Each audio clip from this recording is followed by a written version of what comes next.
Want to know how to let Cursor AI explain your code? Well, no worries. In this video, I'm going to show you an easy step-by-step guide on how you can do it. So in this video, I'm going to explain you how you can easily let Cursor AI do it. So let's get right into it. Now, first things first, I have this random C# code right here with me. And now I'm going to show you how you can do it. So you need to open up your chat box that you need to type with and need to prompt the AI to explain. So for that, just simply select Ctrl+L.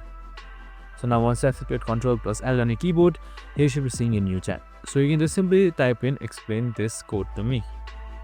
So you can just simply select enter, and once you've done that, it should plan its prompt and it should just give you the result, and that's it. Super simple and easy. So you can just simply copy and paste this code if it doesn't work, just like this right here, and you should be good to go. I hope this video helped. If it did, make sure to like, subscribe, and tune in with us for more of these videos. See you in the next one.